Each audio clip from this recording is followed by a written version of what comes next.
আসসালামু আলাইকুম বন্ধুরা, কাছের এবং দূরে, দেশ এবং বিদেশ যে যেখান থেকে আমার রান্নার ভিডিওটি দেখছেন, আশা করি আল্লাহর রহমতে সবাই ভালো আছেন। আলহামদুলিল্লাহ, আমিও আল্লাহর রহমতে ভালো আছি। আরেকটি নতুন দিনে নতুন আরেকটি রান্নার ব্লগ ভিডিও নিয়ে চলে আসলাম। তো আজকে আমি দুর্দান্ত স্বাদে করল্লা দিয়ে ছোলার ডাল রান্না আপনাদের সাথে শেয়ার করব। তো এখানে আমি 3টি বড় সাইজের করল্লা নিয়েছি, আর এখানে পরিমাণ মতো ছোলার ডাল নিয়েছি, অনেকে অ্যাঙ্কার ডাল বলে। তো এখন করল্লাগুলো কেটে নিব। তো করল্লাগুলো এভাবে ভাজির মতো কেটে ভালো করে পানি দিয়ে ধুয়ে নিয়েছি, আর একটু মোটা করে কেটে নিয়েছি। এখন রান্নায় চলে যাব। তো প্রথমেই ছোলার ডালগুলো ভালো করে পানি দিয়ে ধুয়ে পরিমাণ মতো পানি দিয়ে চুলায় বসিয়ে দিয়েছি। এখন ঢাকনা দিয়ে ঢেকে দিব। আমার ভিডিও দেখে যদি আপনাদের ভালো লেগে থাকে তাহলে লাইক, কমেন্ট, শেয়ার করে দিবেন, আর অবশ্যই সাবস্ক্রাইব করবেন। তো ডালের পানিটা কিন্তু ফুটে এসেছে।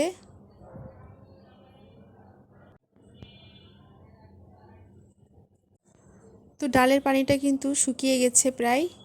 এখন পরিমাণ মতো আদা রসুন বাটা, স্বাদ মতো লবণ, পরিমাণ মতো হলুদের গুঁড়া, ধনিয়ার গুঁড়া, কেটে রাখা কাঁচামরিচ দিয়ে একটু নেড়েচেড়ে দিব। আর এই রেসিপিটা হচ্ছে আমাদের বাসায় যে খালা থাকে সে খালার রেসিপি। খালা আমাকে বলে দিচ্ছে আর আমি রান্না করছি। এখন কেটে রাখা করলা দিয়ে একটু নেড়েচেড়ে দিব।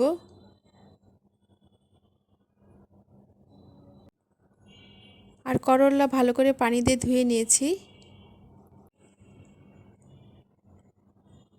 এখন ডালটা সম্পূর্ণ হওয়ার জন্য পরিমাণ মতো পানি দিয়ে একটু নেড়েচেড়ে দিব।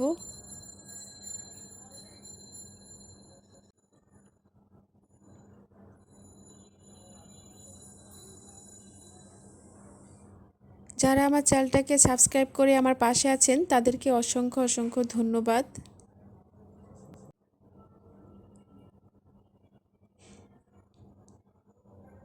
তো ডাল আর করলা সিদ্ধ হয়ে গেছে, এখন নামিয়ে ফেলবো, বাগার দিব।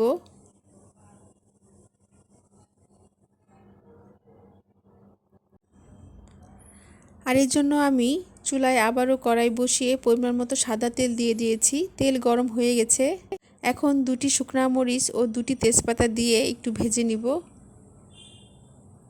এখন কেটে রাখা পেঁয়াজ কুচি দিয়ে দিব। পেঁয়াজটাকে লম্বা করে চিকন করে কেটে নিয়েছি। আর পেঁয়াজটা কিছুক্ষণ ভেজে নিব। আর যারা এখনও চ্যানেলটাকে সাবস্ক্রাইব করেন নাই, ভিডিও দেখতে থাকুন, দেখতে দেখতেই ভালো লেগে যাবে।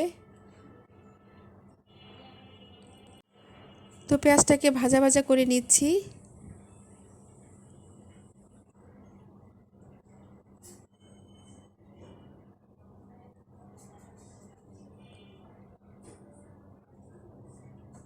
তো পেঁয়াজ ভাজা হয়ে গেছে।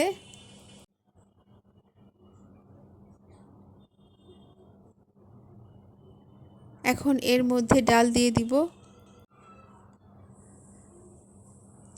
তো এভাবে আমি সবগুলো ডাল দিয়ে দিয়েছি। এখন একটু নেড়েচেড়ে দিচ্ছি। লবণের পরিমাণ কম হয়েছে বলে আমি আবারও অল্প পরিমাণ লবণ দিয়ে দিচ্ছি। আমি কিন্তু ডালটা অল্প মশলায় রান্না করেছি। অল্প মশলা খাওয়া শরীরের জন্য ভালো। এখন কয়েকটি আস্ত কাঁচামরিচ ভাজা জিরে গুঁড়ো দিয়ে আবারও একটু নেড়েচেড়ে দিব। কাঁচামরিচগুলো আমি মাঝখানে 2 টুকরা করে দিয়েছি। আর জিরেগুলো আগে থেকে ভেজে গুঁড়া করে নিয়েছিলাম। যে কোনো তরকারিতে কাঁচামরিচ দিলে তরকারির ফ্লেভারটা সুন্দর আসে, খেতেও ভালো লাগে। তো করলা দিয়ে ছোলার ডাল হয়ে গেছে, এখন নামিয়ে ফেলবো। তৈরি হয়ে গেল দুর্দান্ত স্বাদে করলা দিয়ে ছোলার ডাল রান্না। এই ডাল গরম ভাতের সাথে খেতে খুবই মজা।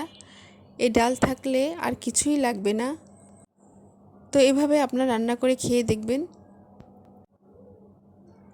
নতুন নতুন ভিডিও দেখতে আমার চ্যানেলের সাথে থাকবেন। ভিডিও নিচে বেল আইকনে ক্লিক করবেন যাতে নতুন কোনো ভিডিও ছাড়লে আপনাদের মোবাইলে নোটিফিকেশন চলে যায়। সবাই ভালো থাকবেন। আল্লাহ হাফেজ।